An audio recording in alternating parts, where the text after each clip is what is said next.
Hello, everybody. This is Debbie from Teacher Success Coach, with another episode of Home Educated.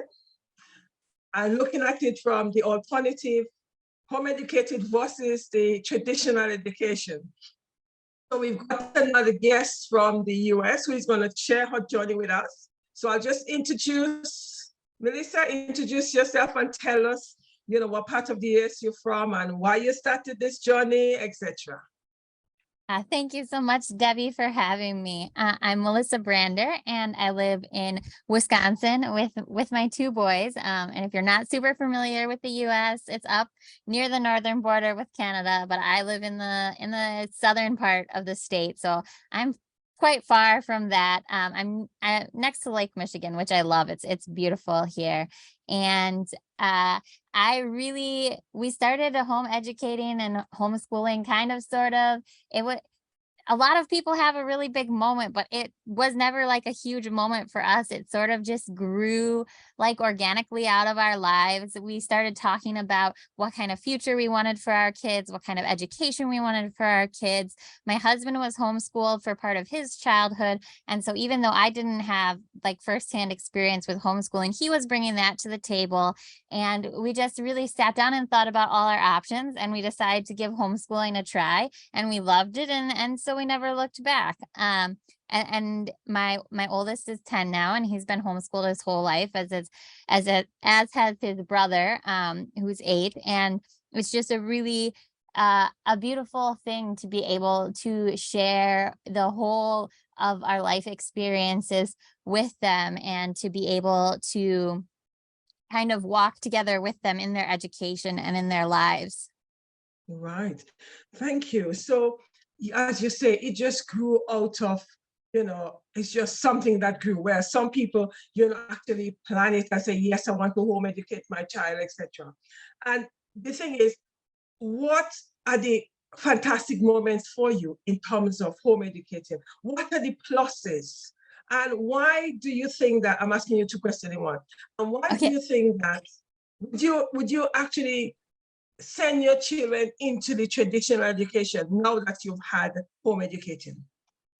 So I think to answer the first question, I always like to tell people, like, we plan on homeschooling for their whole lives, but we never know. Like, I kind of like it. It can be so easy for us to plan the future and be like, we have all our ducks in a row and think, but things happen. And I know that, like, homeschooling has given us that flexibility to also think flexibly about the future. But as far as I am concerned, that's the plan. And so we hope that it carries out. And I think, like, just some of the wonderful things that we have seen is just like when my kids are like, when they learn something and when you can see it, and when they have that like moment where you can see all the pieces coming together in their heads and in their brains, that is just such a phenomenally special moment to share with them. Like, especially, like, there are big things that you think about, like learning to read, like the first time that your kid reads a book, like that was a really special moment for me. But then there are other like smaller moments where it might not be something that somebody else looks at as a huge milestone, but you watch them struggle, and then know how much effort it is for them to put together all of those pieces so they have that moment where they finally understand it.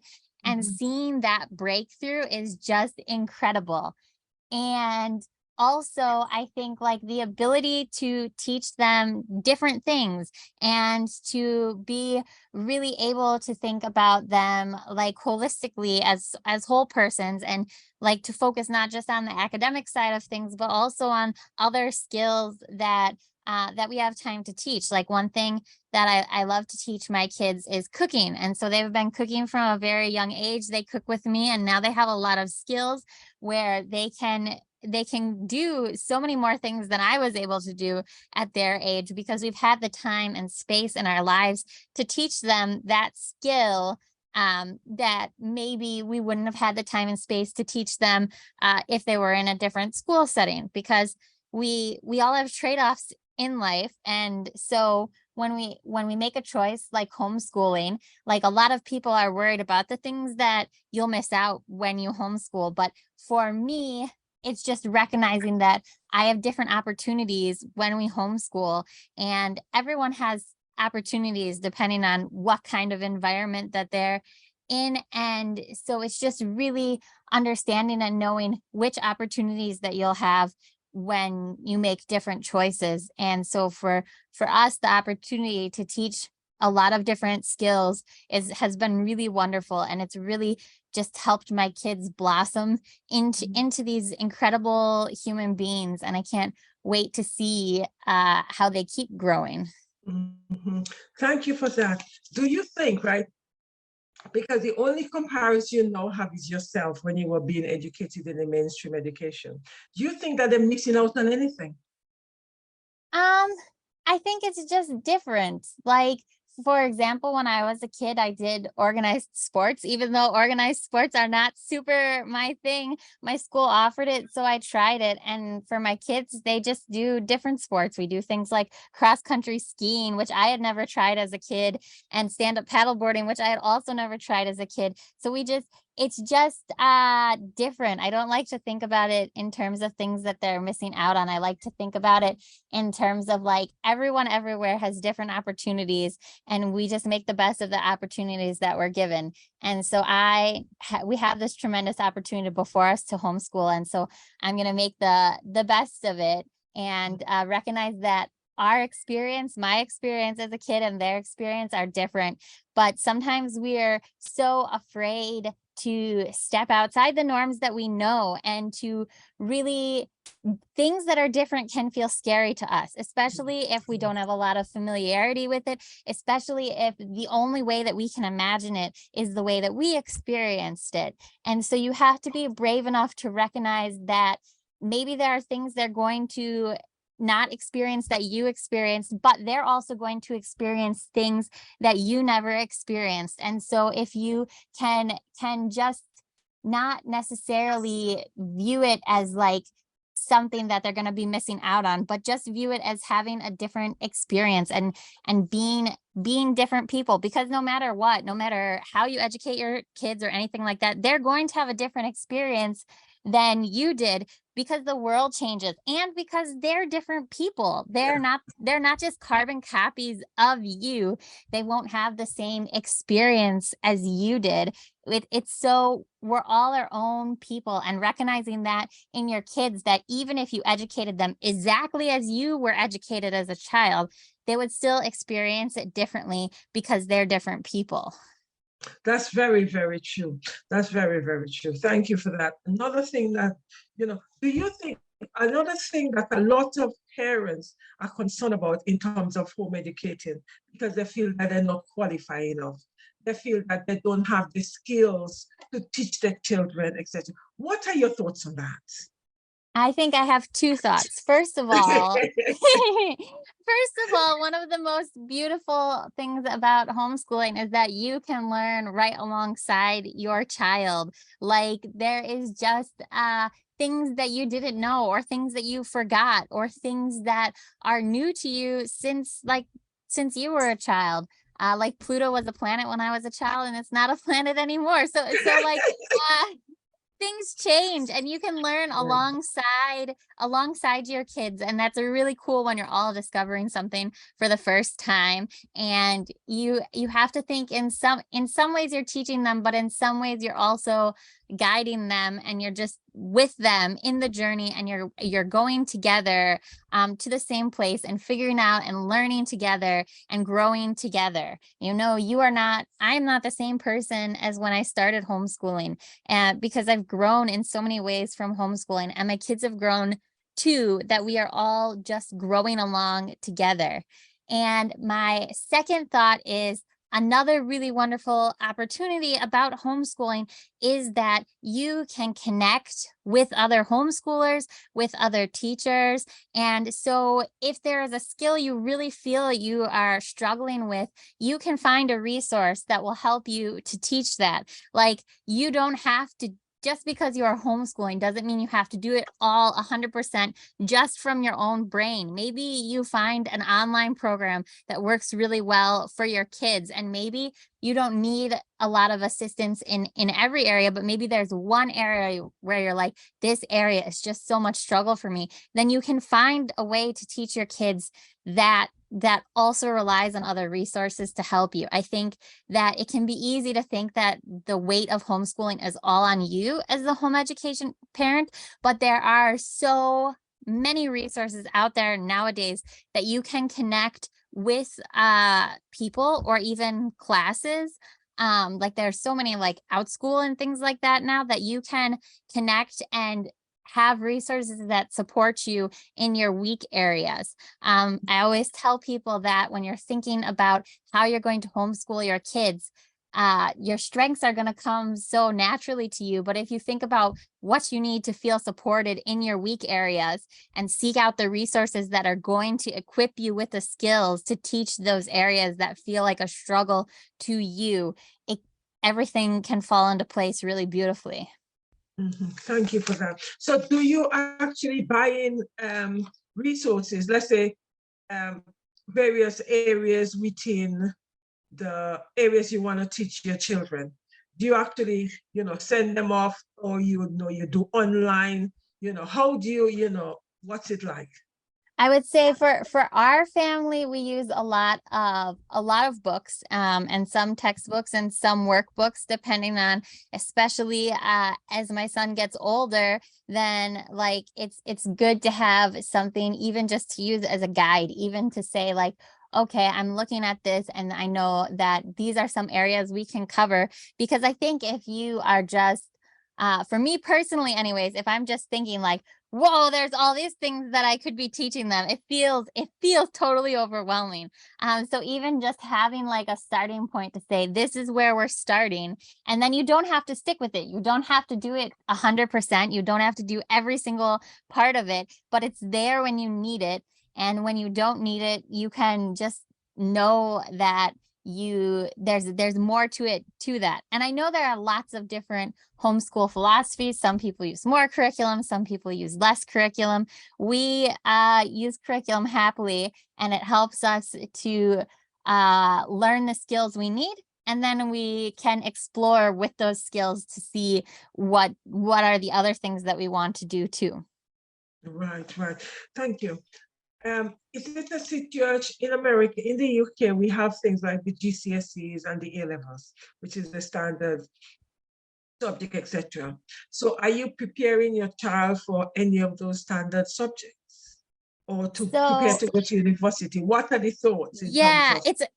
It's a little bit different in America because we don't have that kind of like same exam structure.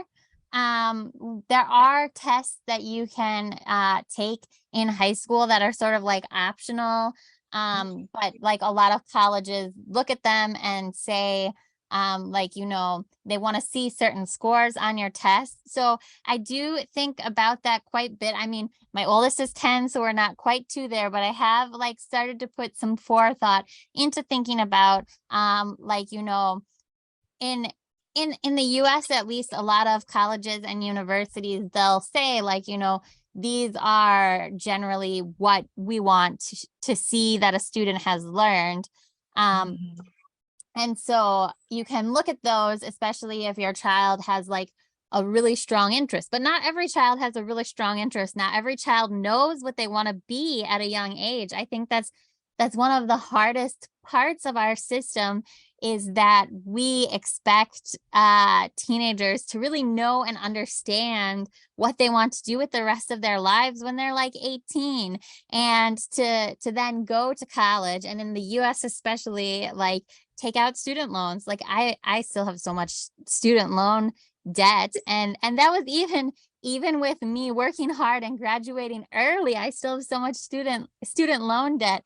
And so it's a lot of pressure for teenagers to figure out what they want to do. And so when I try to think about this, I think about, how can I educate my kids in such a way so that when they graduate high school, every door will be open to them but they will not feel forced to walk through any specific door, that they'll be able to figure out what's best for them, that they'll have the foundational skills and background knowledge that they need so that if they choose to go to college, that's an option. If they choose to do something else, that's also an option. And so that's kind of the way I think about it, as how can I guide them to have those skills so that at the end, the doors will be open to them instead of closed.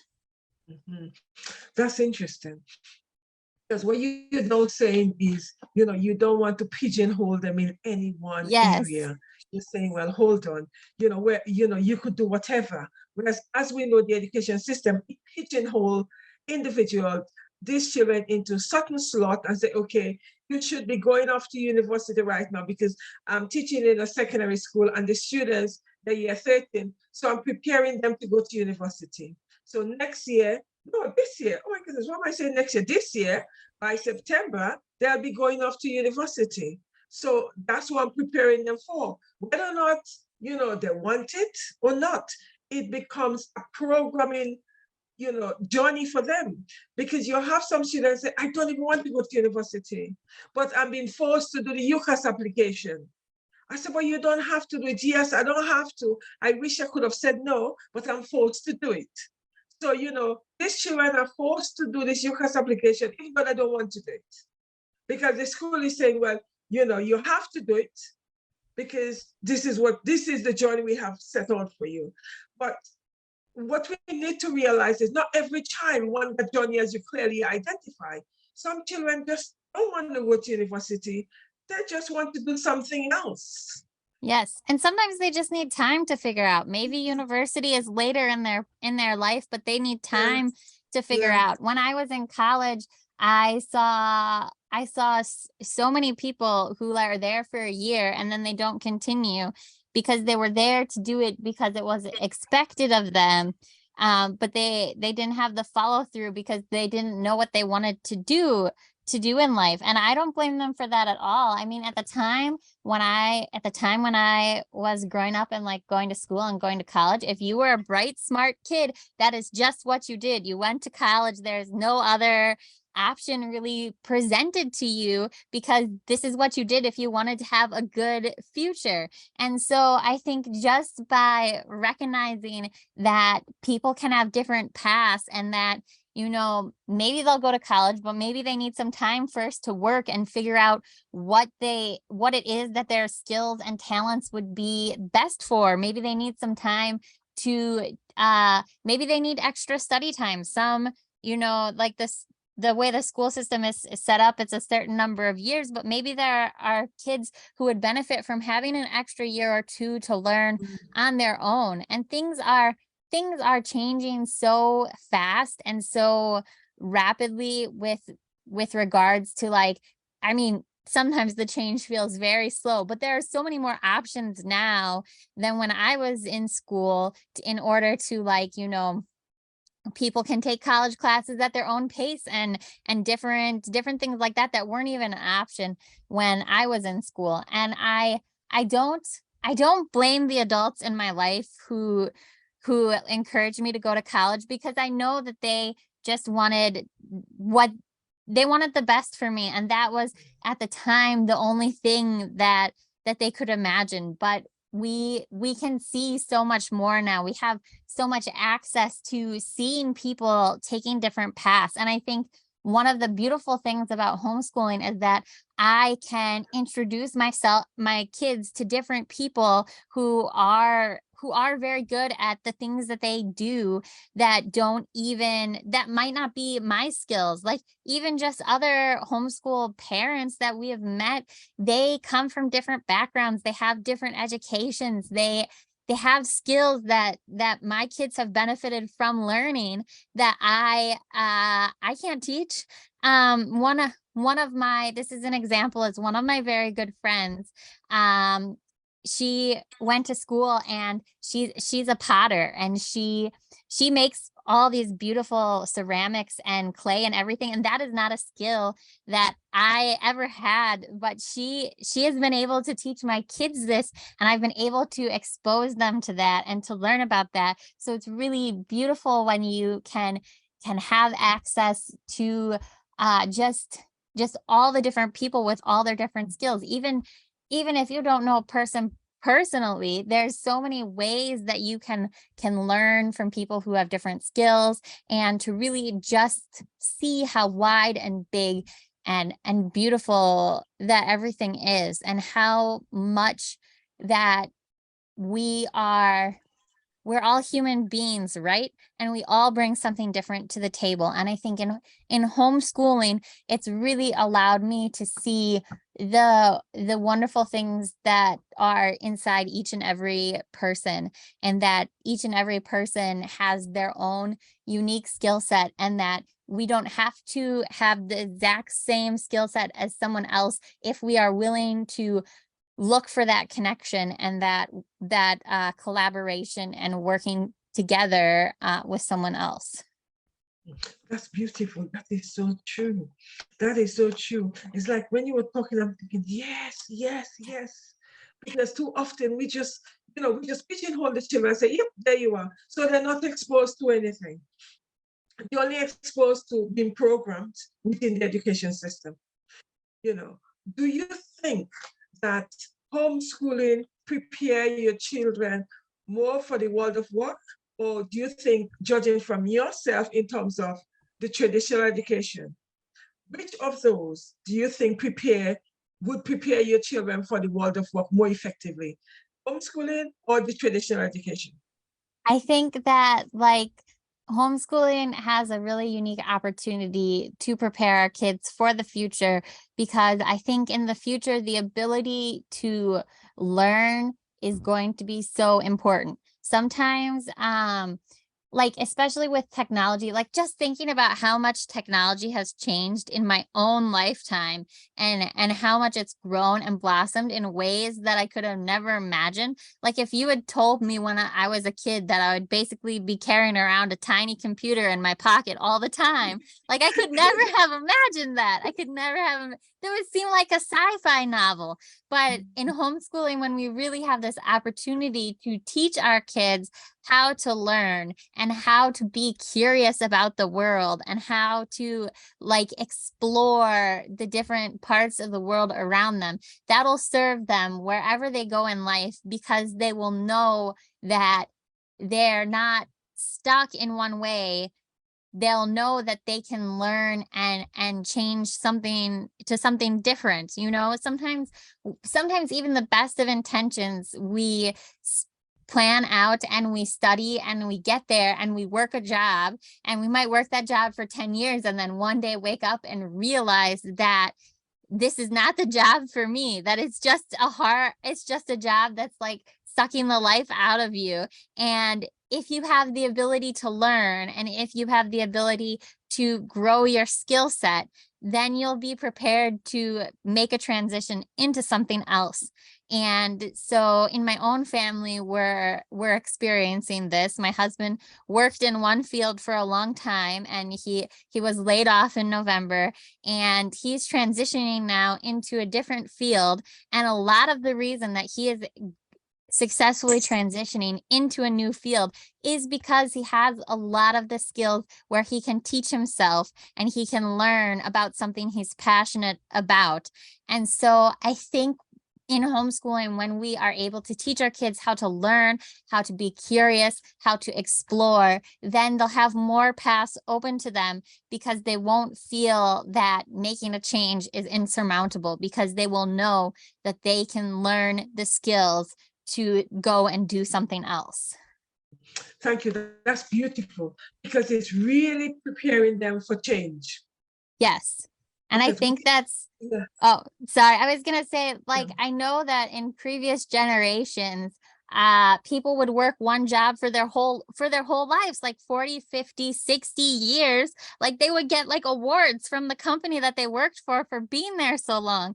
But that's that's not the world that we live in anymore. People change jobs and they change careers, and new industries pop up and old industries sort of fade into the background. So when we can prepare our kids, because we can't know in 50 years what the world is going to be like, what new things are going to be there, what old things are going to have gone away. So if we can prepare our kids with how they think and how they learn and how they grow, then they'll be better adapted to be able to get through the changes that life is going to bring their way, because it changes for all of us, and we have to be open to the possibility that our kids will have a different adult experience than we had, because it's hard for us to imagine that. But just like generations before us, like I happen to spend a lot of time talking with people who lived in generations before me, who are older, who are retired now.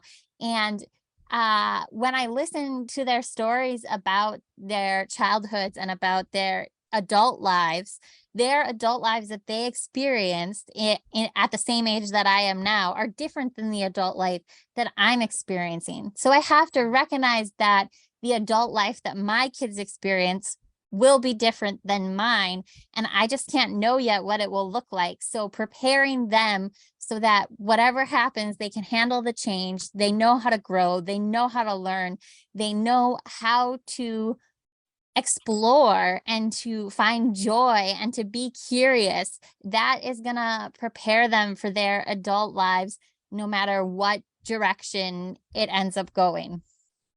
Thank you. That was beautiful. It's like homeschooling empower children to be curious, which the Yes. traditional education does not, right? And Yes. that is what's so beautiful about listening to you in terms of how much, these children become curious because they want to learn. Whereas in the traditional school, they're not curious, they're just programmed. You just feed them, Yes. you know, And I there's feel like no curiosity.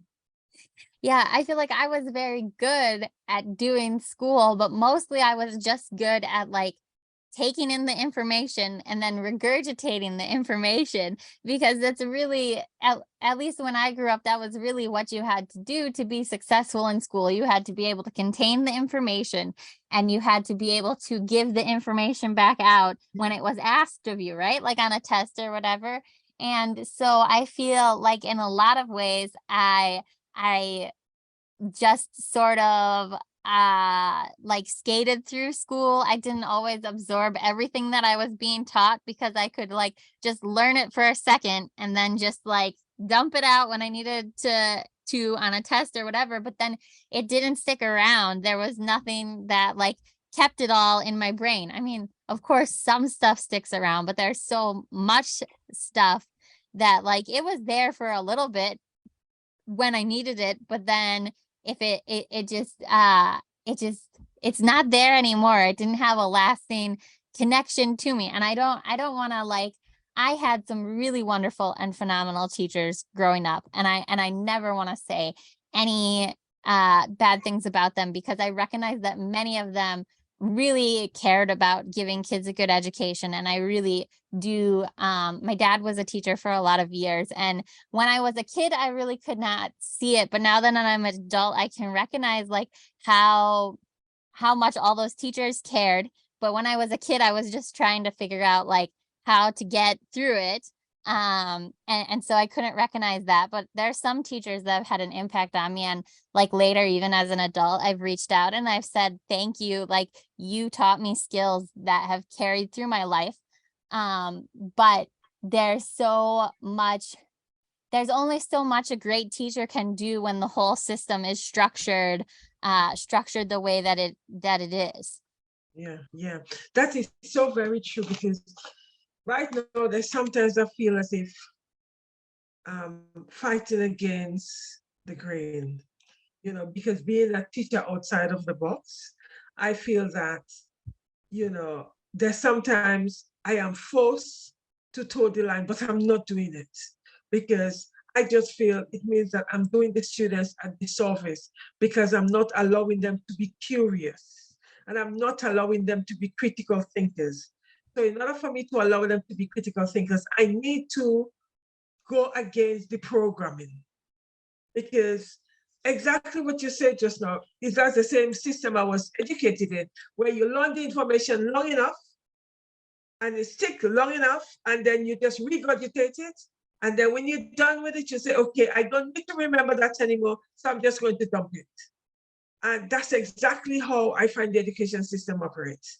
Because you're doing it not because you like it, you're doing it because you are programmed, because you want to finish X or Y, right? And I feel that home education seems to offer a lot more than that, because the children are learning what they want to learn. Yes. And it's and there's so much that you can like explore and bring in. And I think it's much more representative of how life actually works, because life isn't like a straight line, right? It's like you're off on offshoots, you're up here, you're down here, you're all around the place. And sometimes the system is designed to be really linear, right? To get you from point A to point B, and it will get you there, but it's not necessarily like, I remember, for example, like when I started college, like all of a sudden, like having all that like freedom, when like basically when I was in high school, I had to like ask permission to go to the bathroom if I needed to go to the bathroom during class. And then all of a sudden I'm in college, I'm away from my parents. I can suddenly like, I don't have to go to class if I don't want to go to class. Like you have to like manage your own schedule, like time management, and you have to be really self-motivated and a self-starter. So in some ways, I think homeschooling prepares kids for that college environment better, because you are suddenly, a lot of the external systems have fallen away, and so you have to figure out how to do all of it within yourself. So if you already have practice like having to do the time management skills and have practice like motivating yourself and to taking the steps forward yourself that you need to take, or like even just in college when you are doing homework and you can see that you have a paper and that paper is due like 3 weeks from now, but nobody is going to tell you like you should start working on this right now, right? And if you don't, you might be writing it the night before, which I'm not going to say how many times I did that in college, but it was so like I feel like giving kids, some more flexibility and freedom in their education when I'm here, when I can help guide them to learn those skills, so that when I'm not there, they know how they can use those skills. Because, and like employers talk about this a lot now too, about like soft skills. And those are things that everybody kind of talks about. They're really hard to define, but I think in homeschooling, we have a lot of opportunities to help our kids practice those soft skills that are beyond just looking at it from a purely academic perspective. Mm-hmm. Thank you. That's so true. Right. What are some of the challenges and triumphs of homeschooling? Challenges, I think. Let's start with challenges first, right? I think like for one challenge is that it is doing something different. So you have to be really sure of yourself and of your family and of your support system, because you are going to get people who question your ability to do it. And if you are not sure of your ability to do it, then it can really make you falter. And also I think another challenge would be is that it is really tempting to homeschool from a place of fear, like fear of your kids failing, or fear of what of feeling like you have to homeschool because it's your only option, because you don't like your other options. And I think if you get really trapped down in homeschooling from a place of fear, that doesn't get you through the hard days. Like you have to recognize the joy and the beauty of homeschooling to get you through the hard days, because there are hard days, because we're humans, right? And pretending that we all have good days all the time, that doesn't help anybody. But if you know in your heart, if you know about the way that homeschooling can be beautiful and wonderful and everything like that, that can get you through the hard days. But if you are just homeschooling because you are so afraid, that just eats you alive on the hard days. So having to recognize the joy and the beauty and the ways that homeschooling is so unique and so wonderful, that can get you through the days that are really challenging and really difficult. And then the triumphs, I think, just is a lot of the stuff I've already been talking about. I just think like giving kids the ability to explore, giving them the ability to just really lean into who they are, whoever it is that they are. Like one of my kids is really has been really interested in science since a young age, and so I can give him extra time to do that. We can have extra time to do art. We can have extra time to do music. We can have extra time to teach like cooking, like I talked about. We love spending our time cooking and learning how to cook. And we have the extra space in our day that we have the ability to do that. And it's a privilege that I don't take for granted, because I think that it's easy to think that it's easy to think that, you know, this is just something that I do, but it isn't something that I just do. It's really something that I am uniquely privileged to be able to do. And so I recognize that, and I recognize that this is the choice I made, and I made it for reasons, and that when I remember those reasons, then I remember that I'm trying to help build the future that I think will be better for my kids and better for those around them, to not only have because we all affect the world around us. So if I can help my kids be curious, and I can help them learn, and I can help them learn empathy, and I can help them learn skills, and I can help them learn history and all the other things that they learn, then hopefully when they grow up, they'll be able to have a positive effect on the world and those around them. Oh, I think you're muted, Debbie. Yeah, thank you. It's so interesting because it's like teaching them empathy, which we are not able to teach them at school, right? And also teaching them to, recognize, other people. Whereas at school, we are so busy, teaching them the contents because they need to do the exams, that we forget their people. That's the sad thing about it. It's just beautiful. I'm just visualizing that. As I said, if I know now if I know now what I knew then, I'd have homeschooled my children, because it is so wonderful giving them the time and opportunity to do what they want to do and what they enjoy, instead of programming them according to the system, not because they want to, but because society is saying this is what they need to do, and I am following the program, and I'm forcing them to follow the program. Yeah. Because it's having no choice. Well, I thought I had no choice. Yeah. And I think like for me, it's always a really careful balance between walking, because I recognize that I do have friends who are teachers, and I do have friends who send their kids to school, and I don't ever want to make them feel bad about that, because I know that they all love their children, right? We all love our children. And so just recognizing that everyone comes to the world from their own place and experiences the world in their own place. And that like, if you're watching this and your kids are in school and you're thinking about homeschooling, just know that it will be the experience that it is for you, and that we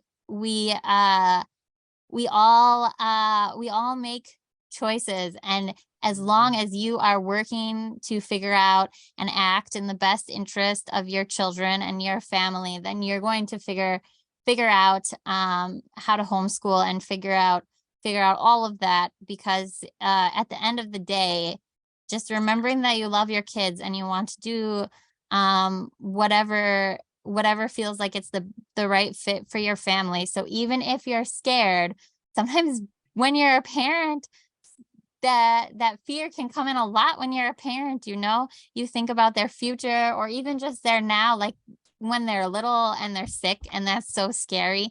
But then they get through it. And so that fear, that the fear can hold us back. But if you just remember that you love your children, and so if you try it and you keep that in mind, then you're going to do all right. Because I have watched a lot of different people homeschool in a lot of different ways, and what they all have in common is that they love their kids and they're working really hard for their kids. And so at the end of the day, if you are thinking about homeschooling and you are afraid, just remember that you love your kids and use that to help you figure out the decisions that you need to make, and it'll be okay. Thank you. What 3 tips would you give someone who want to homeschool? One of the things that you've said is, just remember how much you love your children. Yeah. So that would actually get you through the dark days. Yes. Remember your whys, right? Remember your whys, because there's sometimes when we're feeling overwhelmed, we forget the whys, or we're feeling overwhelmed, right? You know. So what other tips you would give?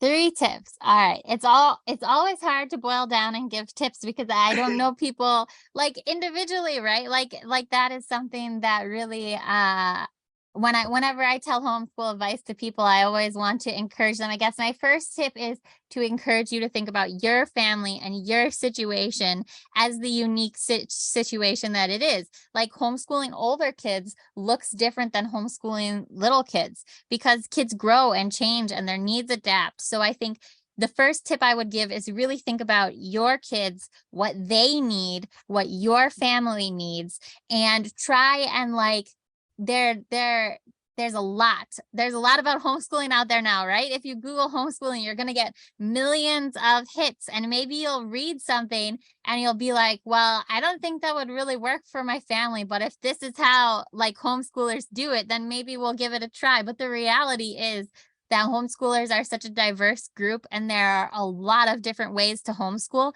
So really think about your kids and your situation and what they would benefit from the most, and who they are as people and everything like that. So that's probably my first tip. My second tip would be get connected to a community of some kind, whether that's online or in person, like meeting other homeschoolers, talking with other homeschoolers, doing life with other homeschoolers. It really makes a huge difference, because a lot of people, when they start, it can feel very lonely. You're doing this different thing. You might not know anyone else who has done it before. And it can feel very lonely. So getting connected with other homeschoolers, whether it's online or in person, just some way to have other people who understand this experience, because it is really unique. Like, for example, this is a totally not homeschool related example, but it's the first thing that popped into my head. Like, some people live on a boat, right? My in-laws live on a boat, and I listen to their experience, but I can't relate because I've never lived on a boat. And it's special when they get to talk with other people who've lived on a boat and have had that same experience of living on a boat. So connecting with other people who have the same experience of homeschooling, of picking a different path, that's really helpful and really valuable. And then for my third tip, I would say, don't be afraid to try new things in your homeschool, and don't be afraid to change something in your homeschool if it isn't working. They're kind of related, but just sometimes I know, since I've been homeschooling my kids from birth, as they've grown and changed, our homeschool has grown and changed and looked different ways at different times. And sometimes, especially in the beginning, we would be doing something and it would work great. And then it would stop working, but my brain would be like, but it used to work great, and keep trying to get that back. And not recognizing that my kids were moving into a different stage and they needed something different from me. So just being willing to change and adapt as you go along that's really my tip number 3, I would think. Thank you. I love your tip number 3, because too often we forget that the children are blossoming and they're constantly growing. So therefore, their needs are different. So in the same way the needs are different, we also need to start thinking differently to support the needs. And this is something you don't get in the school. As you've had, you've been in the education system yourself, as much as the children needs, their needs are growing, they need different things, but yet still, they're not given the different things. It's still one size fits all. And we know as human beings that doesn't work, but sadly, that's the way the education system works, where one size fits all, because you haven't got enough time to say, okay, let me give everybody their own size. Which is quite sad. Even sometimes in homeschooling, we can accidentally fall into that, because there's so many different homeschooling methods. And when you find a homeschooling method you really love, it can be very, very easy for you to feel that everyone should homeschool that way. And so even within the homeschool community, we have to be careful not to fall into that trap of like, this is the homeschool method that really works for us, so therefore it should work for everybody, because there are so many different styles. I mean, there are Waldorf homeschoolers and Charlotte Mason homeschoolers and unschoolers, and there's like a whole gamut. And so we should also watch ourselves from not thinking that our homeschool style is the way that everyone else should homeschool. Just allow space for other families to be their own unique families as well. Thank you for that, because it's interesting, because it's quite easy for you to fall into a pattern and say, well, this works for me, so therefore you're going to work for everybody else. But the minute you do that, you're falling back into the traditional education, because you're saying, well, this works for you, for this group of children in year 10 last year, so it's going to work for this group of children in year 10 this year. But it doesn't, because they're different people. So it is really, really interesting. The more I actually get involved deeper and deeper into homeschool, the more and more I begin to see, gosh, this is so powerful, because it allows children to be their unique self, which the education system does not and cannot allow, because they're so busy focusing on the targets and when things have to be done as of yesterday. So therefore the children are not having the opportunity to explore their creative skill or to explore what they're good at. They're just being told, well, you have to hurry up and get this done because you need to do the exam because you got to get it sorted for university.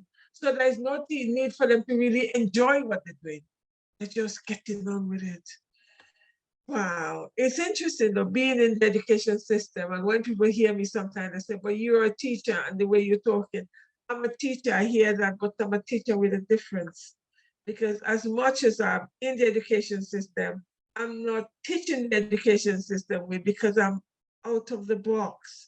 Because I see the need for children to be, or young people to be creative. And I see the need for them to explore their creativity and be critical thinkers. That's one of the things I pride myself on. Students and young people need to be critical thinkers. If you feel that I've said something and you don't feel it's right, tell me it's not right. Tell me you don't agree with it, instead of just sitting there and just taking it in without questioning it. Yeah, and I think that makes me think too, like, I mean, I'm raising 2 boys, but as a woman myself, I feel like a lot of the cultural messages that I got when I was younger was to really make myself small, not stand out, not be different, everything like that. So if I can just give my kids the gift of being able to show up in the world the way that they are and not feeling like they have to make themselves small in order to make other people happy, to fit in, to belong, because I still struggle as an adult with this, with wanting to fit in, because that's how I was in the school system. If you don't fit in, it's very hard. And so I think that, like, if I can just give my kids the gift of being who they are and not feeling like they need to fit themselves into a box in order to make the people around them be happy with them, then that's a very beautiful gift that I can give them. Wow. Thank you for sharing that, because it's so interesting, because that's exactly what the education system does. That's why I will say to my group of students today, I say to them that I'm really not interested whether or not you get the answers right or wrong. My main concern is to allow you the opportunity to speak, because I want you to be expressive, and then we're going to find the right answer later on. So the first thing you do is speak. And if you think you know the answer, just say it. It doesn't matter if it's right, just say it, So we just deal with it, because my job as a teacher is to empower you with the gifts of the ability to step out. Yes. And after we find the right answer. So we step out first, and then we find the right answer after. So Yes. forget about getting the right answer, the answer you think you have in your head. Yes, like if you look at the great like inventors and scientists and everything from the past, how many of those great scientific ideas did they discover by accident because they were not afraid to try and to be wrong and to fail. It's hard. It's really hard to fail. And sometimes we're not taught that failure is a part of life. We're more taught that we should overcome failure and make it so it doesn't happen to us.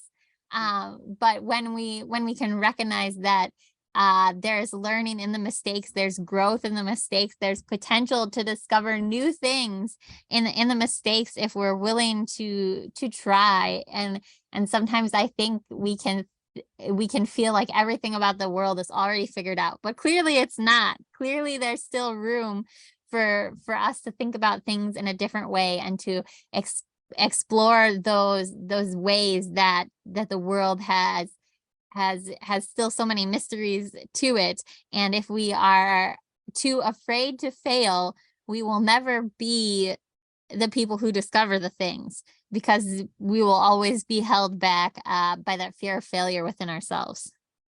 Yeah, but you say, thank you for that. But the thing about it is, the education system is not making it comfortable for people, for children or students to feel comfortable in failing. Yeah. Because when a student makes a mistake, it becomes a big thing. And the sad thing about it is, you'd also have the peer who might be laughing at them. Yesterday, I actually disciplined a number of students for that, because I've said to them in the very start of this school year that when someone makes a mistake, if anybody laughs, I am going to discipline you, including giving you a detention. And I said, because what you're doing is, by you laughing, you're preventing that person from expressing themselves, because they may never express themselves again because they are so afraid of getting it wrong. So yesterday I was so incensed because one student said something and she got it wrong, and then it was her friend that began to laugh at her. I said, no, you need to take yourself outside, because it's not helping your friend. And you see, that also stems from how society and how the education system make these young people think about failing and fear.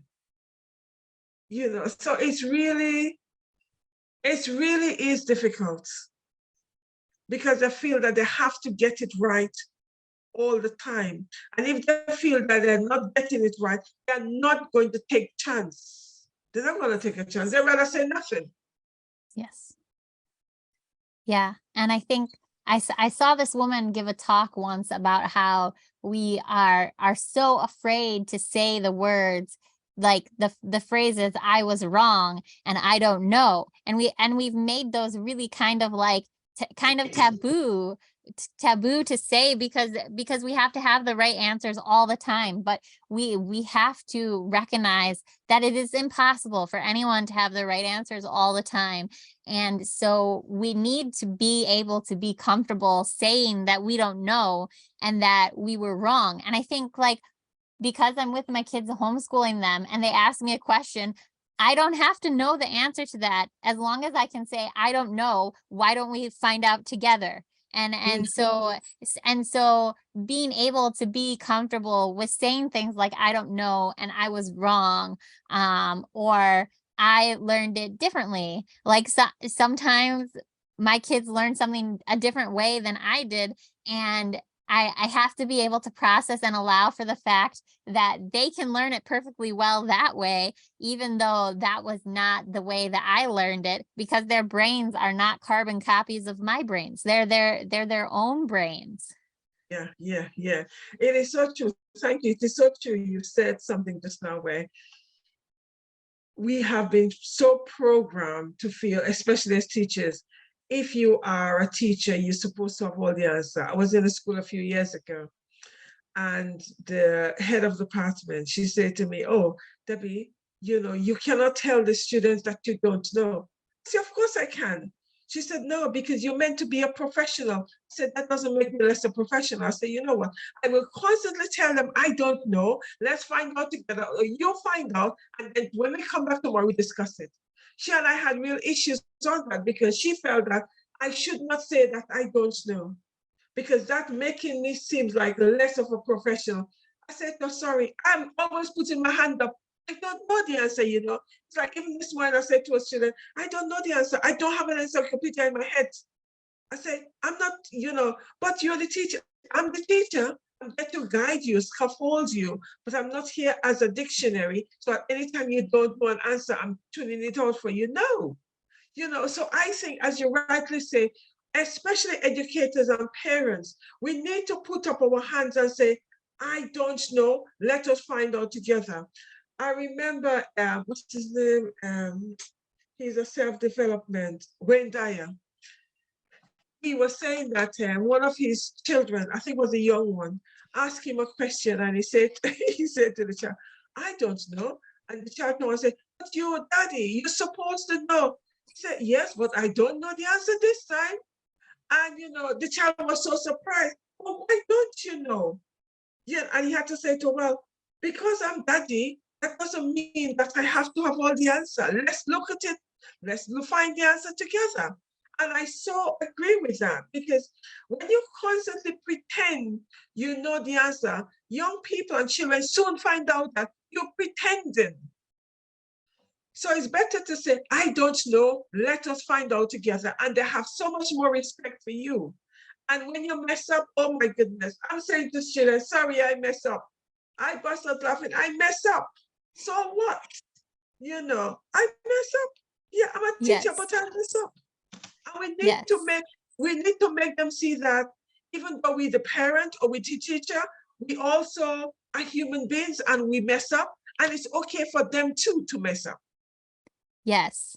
So in our family, a lot of nights at dinner, I'll ask a question. Like I went online and I found like conversation starters, and I'll ask a question, and I always allow for my kids to answer first, because I want to hear their thoughts before I share any of my thoughts. I want to know what their thoughts are before I have added anything to their thoughts. But I was thinking about this just now when you were talking, because last night's question was, what makes someone smart? And my kids had their own ideas about what makes someone smart. And then I said, sometimes I think that what makes someone smart is knowing what you don't know.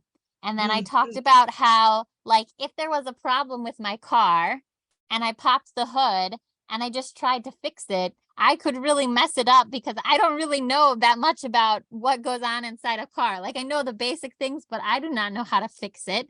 And so in that scenario, being smart would be bringing it to someone who does know how to fix it. It's recognizing your own limitations and recognizing where other people have the knowledge that you don't have, because nobody can hold all the knowledge.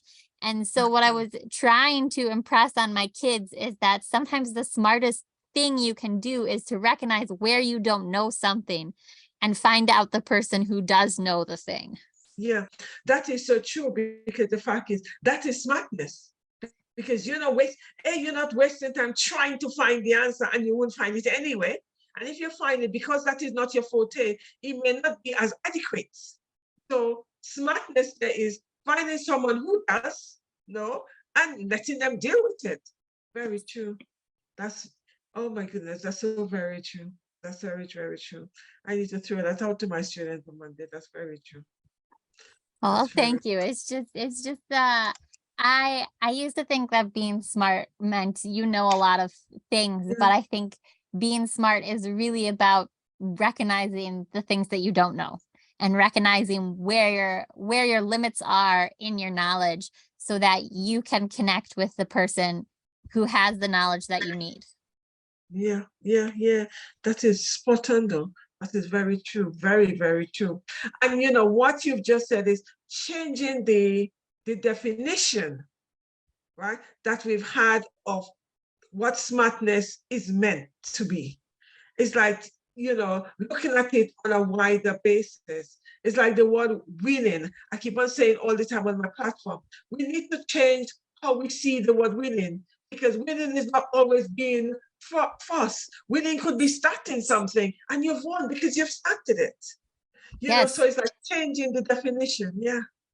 And sometimes winning can be finishing something, even when you know that everyone else has finished already.